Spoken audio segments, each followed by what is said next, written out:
গাজা যুদ্ধ বন্ধে মার্কিন প্রেসিডেন্ট ডোনাল্ড ট্রাম্পের ২০ দফা পরিকল্পনায় আংশিক সম্মতি দিয়েছে ফিলিস্তিনের স্বাধীনতাকামী সংগঠন হামাস। সব জিম্মিকে মুক্তি দিতে রাজি হয়েছে তারা। পাশাপাশি নিরপেক্ষ সরকারের কাছে ক্ষমতা হস্তান্তরের কথাও জানিয়েছে সংগঠনটি। এরপরই ইসরায়েলকে অবিলম্বে গাজায় হামলা বন্ধ করতে বলেছেন ট্রাম্প। এই পরিকল্পনায় সহায়তা করার জন্য আরব দেশগুলোর প্রতি বিশেষ ধন্যবাদ জানিয়েছেন মার্কিন প্রেসিডেন্ট। এদিকে হামাসের প্রস্তাবে সাড়া দেয়াকে স্বাগত জানিয়েছে জাতিসংঘ, আরব ও পশ্চিমা বিভিন্ন দেশ। এ বিষয়ে আরো আলোচনার জন্য আমাদের সাথে যুক্ত হয়েছেন আন্তর্জাতিক সম্পর্ক বিশ্লেষক ডক্টর আনিসুর রহমান। আপনাকে স্বাগত জানাচ্ছি বিশ্বযোগে।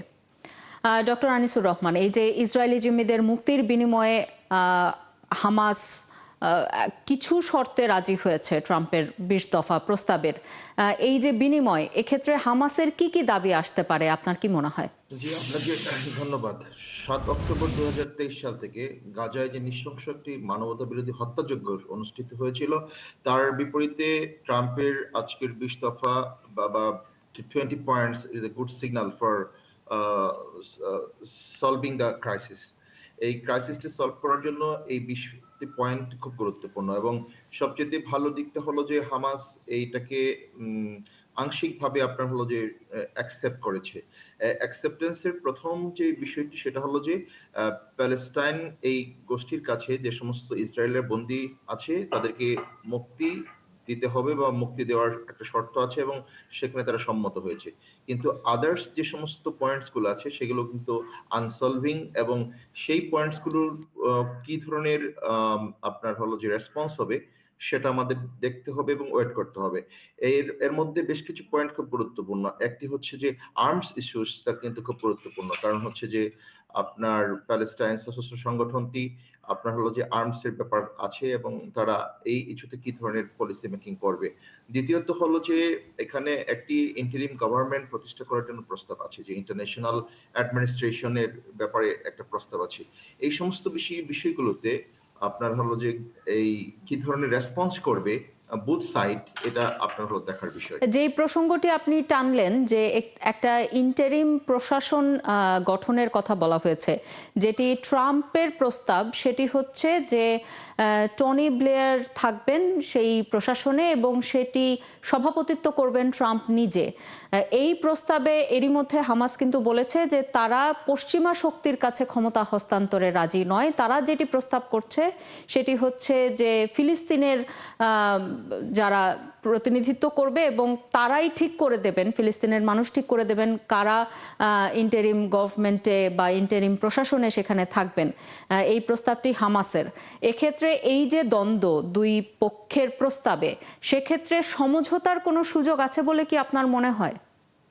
না, আপনি এটা যথার্থ বলেছেন। হামাস একটি স্বাধীনতাকামী সংগঠন। আসলে বেসিক্যালি তারা প্যালেস্টাইনকে ফ্রি করতে চায়, মুক্তি করতে চায়, স্বাধীনতা চায়।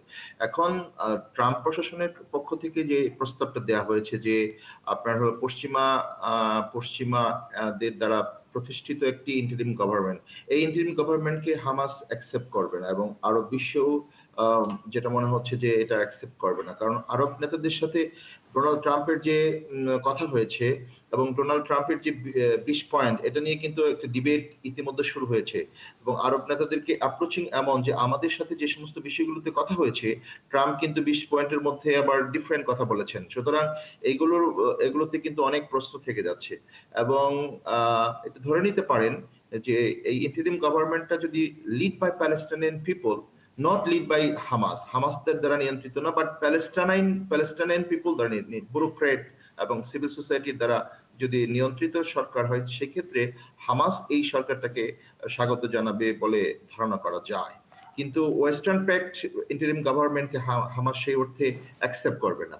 আরেকটা বিষয় হলো হামাসের যে ধরেন আর্ম পলিসিটা আছে। হামাস তো একটি সশস্ত্র সংগঠন, সুতরাং এখানে হামাসের সাথে ওয়েস্টার্নদের ডিলিংটা কেমন হবে, আর্মস পলিসিটা কেমন হবে, এটা নিয়েও কিন্তু আমাদের একটা ডিবেট বা একটা সংশয় থেকে যাচ্ছে। আপনার এই পয়েন্ট থেকে আপনার কাছে একটা বিষয় জানতে চাই।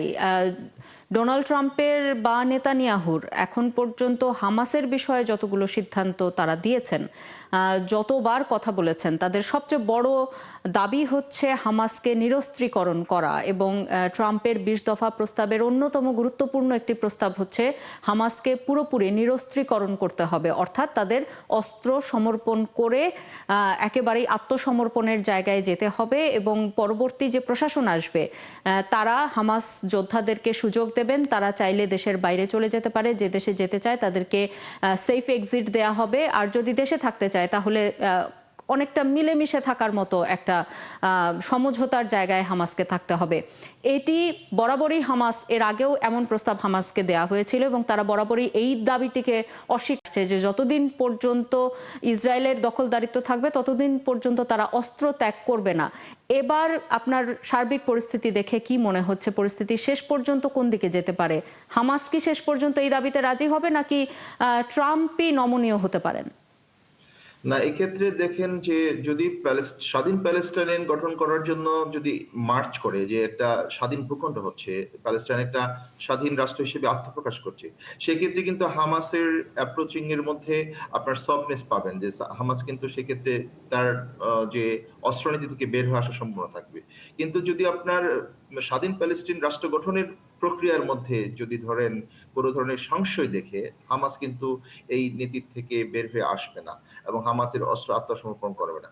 অর্থাৎ যে ইস্যুসটা আছে, সলভিং ইস্যু, দুইটা ইস্যুস এখানে খুব গুরুত্বপূর্ণ। একটা হচ্ছে ফ্রি প্যালেস্টাইন বা ইন্ডিপেন্ডেন্ট প্যালেস্টাইন, আর একটা হচ্ছে যে ইসরায়েলকে আপনার হলো যে প্যালেস্টাইনের অধিকৃত ভূখণ্ড থেকে বের হয়ে ইসরায়েলকে ইসরায়েলের মতো থাকতে হবে এবং ইসরায়েল এখানে মিলিটারি অ্যাটাক পরবর্তী যাতে না করতে পারে এবং স্বাধীন একটি রাষ্ট্র যদি হতে পারে, সেক্ষেত্রে হামাস আপনার হলো ডিসআর্ম পলিসিতে আসতে পারে এবং হামাস আপনার অস্ত্র আত্মসমর্পণ করতে পারে। কিন্তু আনসলভিং ইস্যুস গুলো যদি সলভের দিকে না যায়, সেক্ষেত্রে হামাস অস্ত্র পরিত্যাগ করবে না বলে মনে করা হচ্ছে।